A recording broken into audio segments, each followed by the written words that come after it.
जी sir, Ibrahim साहब, आप इस केस के मुद्दई हैं। आप किस तरह देख रहे हैं पूरी अदालती कार्रवाई को, और आज जो कार्रवाई हुई उसमें क्या क्या पेश कर? ओवरऑल जो कार्रवाई है वो क्वाइट सेटिस्फैक्ट्री है। जो कोर्ट के अंदर से जो प्रोसीडिंग्स हो रही है as per law, encouragement of law and discouragement of lawlessness, और एक्स्ट्रा जुडिशियल और जो अनलॉफुल एक्ट्स हैं उसको डिस्करेज किया जा रहा है। तो ये एक जनरल मेरा ओपिनियन है। बाकी रही बात आज की जो प्रोसीडिंग्स की, आज जैसे प्रोसीडिंग्स स्टार्ट हुई तो जज साहब ने पूछा कि what is the proceeding, IO से पूछा कि भाई क्या अपडेट्स हैं, क्योंकि अभी आईओ के पास लास्ट डेट पर जो प्रोक्लेम्ड ऑफेंडर्स जो इश्तिहारी करार दिए गए थे, जो एक्स डीआईजी मुलजिम जावेद सुमार जिस्कानी, अब्दुल सत्तार समो, मोहम्मद सिद्दीक और लखमीर खान, तो आईओ से पूछा गया कि भाई आपने क्या प्रोसीडिंग्स किए हैं इन प्रोक्लेम्ड ऑफेंडर्स के खिलाफ। तो उन्होंने कहा है कि हमने जो पेस्टिंग है वो इम्पोर्टेंट प्लेसेस है वहाँ पर कर दी गई है। और उसके बाद बाकी रही बात, एक जवाबदार जो एक्स एसएसपी मीरपुर खास जवाबदार असद चौधरी, वो एब्सकॉन्डर है। तो उनके खिलाफ ये है कि एनबीडब्ल्यूज इशू किए गए थे लास्ट डेट पर, कि उनके ऊपर एनबीडब्ल्यूज की सर्विस नहीं हो पा रही है। तो लास्ट डेट पर ऑनरेबल एटीसी कोर्ट ने जो है वो इशू किया था कि डीजीएफआईए के जरिए डीजीएफआईए को नॉन अवेलेबल वारंट इशू किए कि आप इसके ऊपर कोई नोटिस लें। तो उसका कोई रिप्लाई नहीं आया था, और आईओ ने कहा है कि हमारी इस्लामाबाद के जो एसएसपी है इन्वेस्टिगेशन, उनसे कांटेक्ट हुआ था। उन्होंने कहा है कि he is not living in our jurisdiction, ये 1 साल से वहां पर है सिंध के अंदर।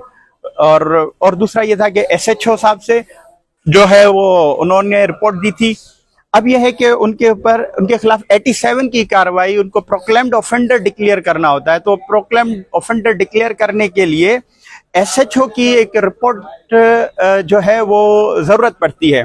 तो उन्होंने आईओ ने कहा है कि जो एसएचओ शालीमार हैं उनको, आप इस्लामाबाद में रहते हैं, आप उनको वीडियो लिंक के सहूलत दे दें, आप उसकी रिकॉर्ड स्टेटमेंट कर लें, तो फिर उसके खिलाफ 87 की जो सीआरपीसी की कार्रवाई आप कर दें, आप उसको इश्तिहारी करार दें।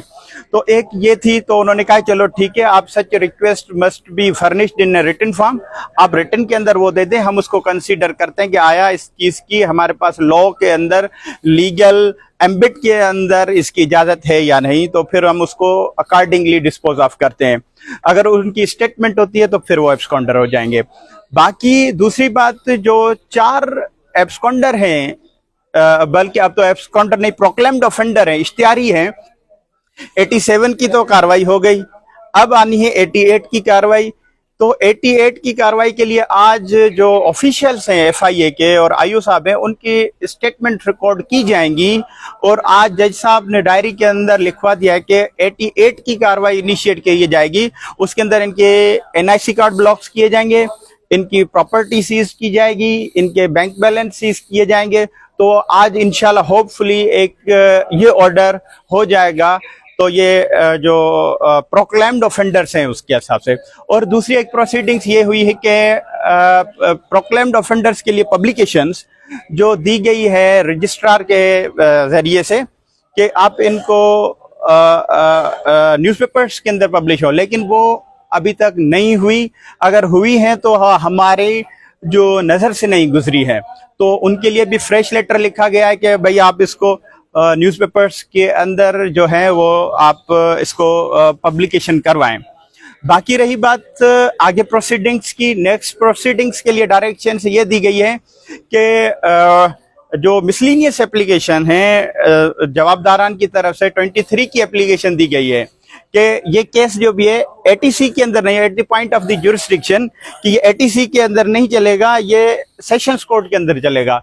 तो जज साहब का आज इरादा था कि वो 23 की एप्लीकेशंस के ऊपर आर्ग्यूमेंट होने चाहिए, लेकिन जवाबदारों के एक वकील साहब ने कहा कि वो सीनियर काउंसिल आर्ग्यू करेंगी, वो आज नहीं है, लिहाजा हमें डेट दी जाए। तो 23 की एप्लीकेशंस उनको मौखर किया गया है। नेक्स्ट डेट जो 15 सितंबर मिली है।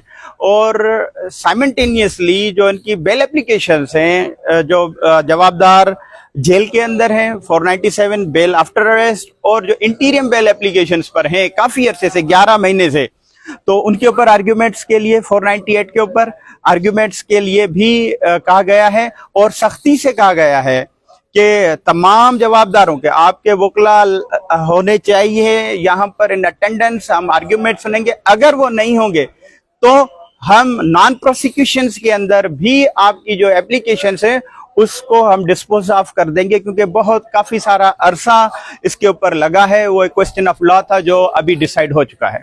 तो जो केस है उसको नेक्स्ट डेट के 19 सितंबर तक जो एडजर्न किया गया है।